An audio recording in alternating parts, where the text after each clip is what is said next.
আমি পূজা নতুন একটা ব্লগ নিয়ে এলাম তোমাদের কাছে। তো তোমরা সবাই কেমন আছো? আশা করি খুব ভালো আছো। আমরাও কিন্তু বেশ ভালো আছি। তো আজকে এই সকালটা আমি শুরু করলাম। তো চলো তোমরা সাথে থেকো আর দেখতে থাকো সারাদিন আমি কি করছি না করছি। তো চলো, তোমরা তো সবাই জানো আমি ব্লগের আগেই এই যে আমি আমার জানার এই ওয়েদারটা তোমাদের সাথে শেয়ার করি। তো আজকে বৃষ্টি, আজকেও বৃষ্টি শুরু হয়ে গেছে। কাপড় টাপড় একদম শোকাচ্ছে না, কিছুদিন ধরে প্রচুর বৃষ্টি হচ্ছে।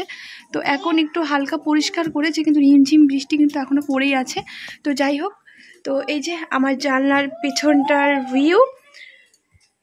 আমাদের একটা হোম টিউর দিয়ে দিই, মানে হোম টিউর না, আমার রুম টিউর দিয়ে দিই।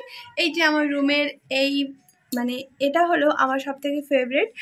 আর নিজের বাড়ি থাকলে হয়তো আরও বেশি করে আমি ডেকোরেশন করতাম ঘরটা, কিন্তু আমি রেন্টে থাকি, তোমরা তো হয়তো সবাই জানো।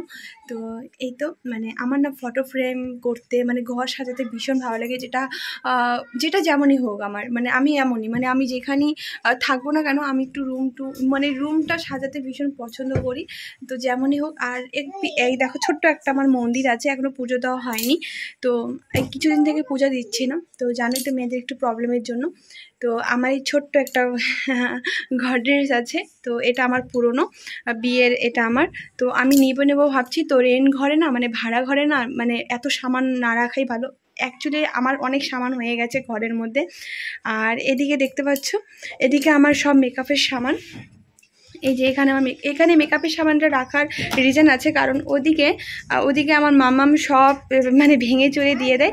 আমি যতটুকু সামান মেকআপের সামান এখান থেকে আমি সাজগোজ করি। তো এই যে এই জায়গাটার মধ্যে আমার মেকআপের সামান আছে। আর এই একটা ছোট্ট পুতুলের, আমার দেখতে হবে না, এটা হলো আমার পুতুলের মানে পুতুলের আলমারি, মানে ওরই সব কিছু কাপড় টাপড় আছে। তো এইটুকুই।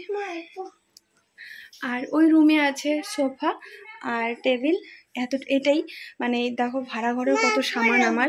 তো আমার সত্যি কথা বলতে আমার ঘর সাজাতে ভীষণ পছন্দ, মামাম ভালো লাগে। আর নিজের বাড়ি থাকলে তো আর বেশি করে সাজাতাম। এই দেখো ঘরের অবস্থা দেখো আমার মাম্মার, দেখছো? এখন আসছে রান্না করতে। তো রান্নাতে কি করব, ডাল করব, মুগ ডাল করব আর ভাজি করব। যেহেতু মামা মেয়ে থাকি, অল্প অল্প করেই আমি রান্না করি। আর আমার 4 টাইমে আমার খাওয়া হয়ে যায় একটু একটু করে। যেমন সকালবেলা চা বিস্কুট করলাম, 10টার দিকে আবার ম্যাগি বা কোনো পাস্তা বা পরোটা কিছু করলাম, তারপরে 12টার দিকে 1টার দিকে ভাত করে, তারপরে 3টার দিকে আবার খাওয়া দাওয়া কিছু করে নিয়ে নিই। তো আমার এই সারাদিন কিন্তু চলতে থাকে। তোমার সাথে কথা বলতে বলতে একটা পার্সেল বলি, দাঁড়াও। এগুলো হলো শাড়ি রাখা বা তোমরা যা যা সামান রাখতে পারো। বক্সগুলো আমি ঠিক এখন মনে পড়ছে না কী নাম এগুলোর, কিন্তু আমার শাড়ি প্রচুর হয়ে গেছে, পুরো আলমারিটা ভর্তি হয়ে গেছে। আর যেহেতু আমার আলমারিটা ছোটো, তো সেই জন্য আমি ভেবেছিলাম যে এগুলোর মধ্যে আমি শাড়িগুলো সুন্দরভাবে সাজিয়ে রাখবো, যেহেতু এলোমেলো হয়ে আছে আর প্রচুর শাড়ি হয়ে গেছে আমার। তো অনেক জামা কাপড়ও হয়ে গেছে আমার। তো সেই জন্য ভেবেছি এগুলো ব্যাগ কিনে সুন্দরভাবে সাজিয়ে রাখবো। তো এখন করব, যেহেতু অনেক দিন থেকে এলোমেলো হয়ে আছে আমার আলমারিটা, সেগুলো গুছাতে হবে। তো এগুলো 8টা পিস আছে, মানে অনেক কম দামে 8 পিস আমি পেয়েছি। বেশি বড় না আবার বেশি ছোট না, মিডিয়ামটা আছে। তো এগুলোতে শাড়িগুলো ইজিলি মানে ভরে যাবে, অনেকগুলো শাড়ি ভরে যাবে। একটার মধ্যে ম্যাক্সিমাম তোমার 7টা কি 5টা শাড়ি তো ভরেই যাবে এরকম। তো আমি এইগুলো সাইজে করেছি, দেখো এলোমেলো হয়ে আছে ঘর এখন। তো এখন আমি গুছাচ্ছি সবগুলো শাড়ি সুন্দরভাবে, এখন সাজিয়ে দেখছি, দেখতে পাচ্ছ। 3টা বক্সে শাড়ি দিয়ে ভর্তি। আবার এই যে একটা বক্স, এদিকে দেখো শাড়ি।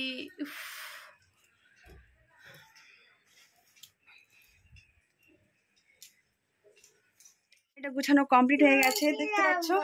এতটুকু ছোট আলমারির মধ্যেই আমি কতগুলো কাপড় ঠিক করলাম বাবা। এখানে হচ্ছে আমার ব্লাউজ, পুরো ব্লাউজের ডিজাইন এটার বক্সে রেখেছি।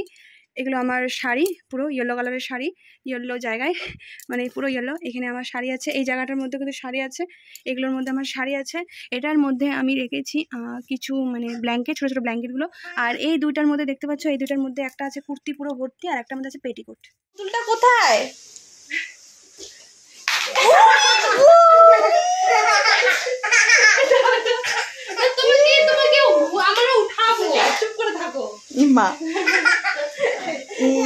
আমাদের পুতুলে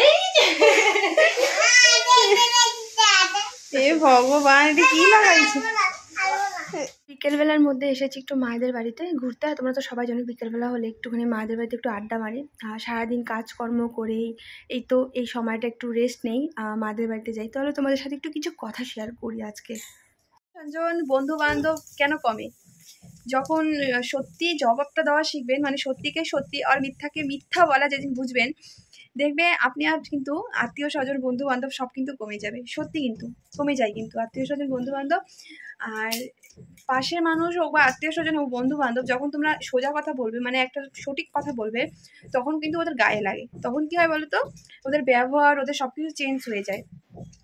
মানে আমার জীবনে না কিছু কিছু মানুষ, আমার লাইফের মধ্যে, আমার নিজস্ব কিছু পার্সোনাল লাইফের মধ্যে এমন এমন মানুষও রয়েছে, মানে আমার আশেপাশে ধরো আমার আমার নিজের জীবনের মধ্যে, মানে বন্ধু বান্ধব ছাড়া, বন্ধু বান্ধবের কথা বলবো না, তো আমার কোনো আত্মীয় স্বজন হোক বা আশেপাশের লোকজন হোক, মানে কোনো সময় হট করে সঠিক কথা যদি বলে ফেলি যে এটা করতে এটা ঠিক হবে, মানে এটা ভালো, এটা মানে ভালো হচ্ছে না, এন তেন মানে যা কিছু বলা গেল, তখন ওদের ব্যবহার ওদের চেঞ্জ হয়ে যায়। তখন না মানে ওই মানুষটা না মানে এমনভাবে মানে দেখায়, রং দেখায়, মানে কি আমি কে, মানে হয়তো আমি কিছু ভুল বলে ফেলেছি ওকে, এমন ভাব দেখাচ্ছে, মানে আমি তাদেরকে ভুল বলে ফেলেছি, এমন কিছু ভুল বলে ফেলেছি যে ও মানে সহ্য করতে পারছে না। মানে তখন ওর খারাপ ব্যবহারটা ওর সামনে বোঝা যায়, সেই জিনিসটা যে আমার সাথে খারাপ ব্যবহার করছে সেটা কিন্তু বোঝা যায়, পুরো বোঝা যায় কিন্তু।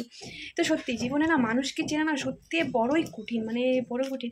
মানে এখন কি আর পরে সেই কী রূপ দেখাচ্ছে, মানে সত্যি মানে ভাবা মুশকিল হয়ে যায় যে এটা সত্যি আসল রূপ, কোনটা আসল রূপ, যেটা উপরে দেখাচ্ছে সেটা আসল রূপ, না সেটা ভিতর থেকে বেরোচ্ছে সেটা আসল রূপ। সত্যি মানে কিছু কিছু মানুষের ব্যবহারগুলো দেখলে না মনে হয় কি সত্যি অনেক কিছু বলে ফেলি, অনেক কিছু বলে ফেলি, কিন্তু বলাটা তো আর বড় কথা নয়, ভগবান কিন্তু দেখছে সব।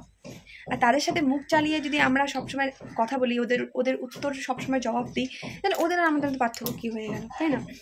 তো কিছু কিছু সময় কিছু কিছু ঝগড়ার মধ্যে হোক বা কোনো কিছুর মধ্যে হোক, মানে চুপ করে থাকাটা আমার মনে হয় বেশি বেটার। মানে সব জায়গায় মানে কোনো দেখবা একটু ঝগড়া বেশি লেগে যাচ্ছে কারোর সাথে, মানে চুপ হয়ে থাকাটা মানে বেশি প্রয়োজন। কারণ মানে বুঝতে হবে সেই জিনিসটা।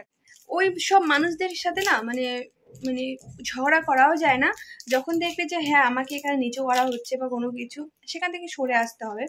কারণ এরকম মানুষের সাথে মুখ লাগিয়ে না লাগার থেকে আমার মনে হয় বেটার হবে চুপচাপ থাকো তোমরা, চুপচাপ আমি চুপচাপে থাকি, সত্যি কথা বলছি। আমি বেশি কেউর সাথে মুখ লাগাই না, কথা বলি না, তো বেশি কিছু বলি না। তো মানে বলে না কোনো কোনো সময় না মানুষের ব্যবহারগুলো একটু মানে সত্যি দেখতেও হয়। আর আমি না মানুষকে আগে খুব কম চিনতাম, খুবই কম চিনতাম, মানে যাদের সাথে পেতাম তাদের সাথে সবার সাথে ভালোবাসা করে কথা বলতাম সুন্দরভাবে। মানে ভগবান দেখছিল, আমার পরীক্ষা নিচ্ছিল যে তুই এখনো পর্যন্ত মানুষকে চিনতে পারছিস না। সত্যি আমাদের যে লাইফটা যে যাচ্ছে আমার ফ্যামিলির মধ্যে, আমার মধ্যে মানে খুব খারাপ পরিস্থিতির মধ্যে যাচ্ছে। হয়তো ভিডিওর উপরে দেখা যায় না, বাট সত্যি কথা বলবো ভিডিওর যে ভিতরের মধ্যে আছে, আমরা অনেক কিছু ফিল করেছি এই 2 মাসের মধ্যে, এই বছরের মধ্যে আমরা অনেক কিছু ফিল করেছি। সেটা হয়তো বলে প্রকাশ করতে আমরা পারবো না, কারণ কিছু কিছু মানুষকে কাছ থেকে দেখলাম, নিজস্ব কিছু লোক, আশেপাশের কিছু লোক, বন্ধু বান্ধবের কথা তো বাদই দিলাম, কিছু বন্ধু বান্ধব আছে না শুধু গায়ে লাগায়, মানে কোনো কিছু বলবো কি বলবো না বাস গায়ে লাগায়। তাদের সাথে এখন আমার কোনো মানে কোনো কিছুই না, মানে তাদের সাথে এখন কোনো সম্পর্কই না, একদম তাদের কথা বাদ দিয়ে দিলাম তাদের কথা। এখন শুধু নিজস্ব লোকের কিছু একটা বলি, মানে কি দেখলাম তো মানে মানুষের ব্যবহারগুলো না খুবই খারাপ, মানে ভীষণ খারাপ। মানে এখনকার দিনে মানুষকে চেনা বড়ই মুশকিল। এটা বলবো না আমি নিজেই ভালো, এটা বলবো না আমি নিজেই একজন ভালো মানুষ, খারাপ হতেও পারি, আমিও আমার দিক দিয়েও খারাপ হতেও পারি, বাট কি বলতো ভগবান কিন্তু না কিছু কিছু জিনিস পরীক্ষা নিচ্ছে যে তোরা এই জায়গা থেকে পাস করবি কি ফেল করবি। সেই জায়গাটাকে হয়তো আজকে বেরিয়ে পড়ে যাই না, পরবর্তীকালে কি হবে বুঝতে পারছি না, সেই জায়গা থেকে কিন্তু বেরিয়ে পড়েছি। তো এখন সেই প্রশ্নটা আসছে, মানে এমন এমন লাইফে যে হচ্ছে জীবনে, কিছু কিছু মানুষকে কাছ থেকে দেখছি না, মানে আদৌ এই মানুষটা আগে এরকম ছিল, হঠাৎ করে এরকম মানুষ চেঞ্জ হয়ে গেল। তোমরা বুঝতে পারবে না আমি কার কথা বলছি, কারণ আমার লাইফে অনেক কিছু জিনিস ঘটছে, তো হয়তো আমি বুঝতে পারবো যে জিনিসটা হয়তো কাকে বলছি আমি। কিন্তু সত্যি কথা বলতে মানুষকে চেনা কিন্তু বড়ই মুশকিল, সত্যি বড়ই মুশকিল। অনেক জিনিস খারাপও লাগে মানে জীবনে না কিছু কিছু মানুষের ব্যবহার সত্যি খুব খারাপ লাগে। তো এটাই মানে মানে কি বলবো বুঝতে পারছি না। তো যাই হোক চলো, আজ বেশি বক করছি না, মানে একটুখানি তোমাদের সাথে একটু জিনিসগুলো শেয়ার করলাম। তো চলো।